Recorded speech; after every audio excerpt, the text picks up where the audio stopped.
కొల్లేరు కూడా అసలు it is a big issue అండి. Big issue. Nobody even try to do it. కొల్లేరుకి నేను ఎలక్షన్ క్యాంపెయినింగ్ పోయేటప్పటికెల్లా నేను కొంచెం వరకు సబ్జెక్ట్ తెలుసుకున్నప్పుడు యంగ్స్టర్స్ కొల్లేరు రీజన్ లో యంగ్స్టర్స్ లేరండి. అందరూ వరుసలో వెళ్ళిపోయారు. వాళ్ళ ఫాదర్ మదర్ మాత్రమే కొల్లేరులలో ఉన్నారు. సుప్రీంకోర్టు సర్వే చేయించిందండి. ఆ సర్వేలలో బౌండరీస్ ఫిక్స్ అయిపోయినాయి. ఈ బౌండరీ అంతా కూడా ఫారెస్ట్ ది, ఈ బౌండరీ ఇంకా వేరే బౌండరీ ఉందో అది మీది.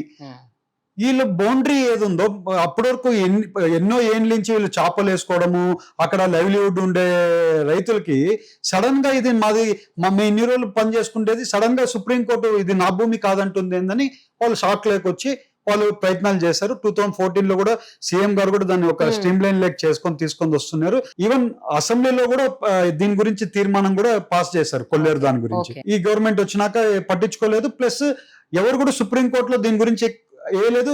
అందరూ కూడా అధికారులతో మీటింగ్ పెట్టించి సీఎం గారికి అంతా ఎక్స్ప్లెయిన్ చేస్తే సీఎం గారు ఏమన్నారంటే హ్యుమానిటీ గ్రౌండ్స్ మీద ఇది చేయండి అని ఇన్స్ట్రక్షన్స్ ఇచ్చారు.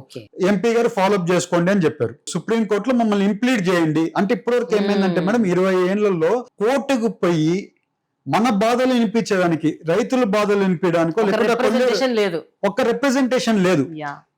ఇంప్లీడ్ చేయడానికి కూడా వాళ్ళు ఒప్పుకోలేదు. ఫస్ట్ కోర్టులో నుంచి బయట నిలబడి మా లాయర్లతో కూర్చోంది ఇంప్లీడ్ చేపిస్తే సుప్రీంకోర్టు ఇంప్లీడ్ ఒప్పుకునిందండి. సుప్రీంకోర్టు నుంచి కమిటీ పంపించారు. అసలు కొల్లేరు ప్రాబ్లం ఏముందో తెలుసుకోవడానికి వచ్చారు. ఇప్పటివరకు ఎవరు రాలేదు. ఇప్పటివరకు 100% చేయలేమని చెప్పమండి. It is doable. బట్ ఎవరో ఒకరు దాని మీద పని చేయాలి, ఫోకస్డ్ గా పని చేయాలి.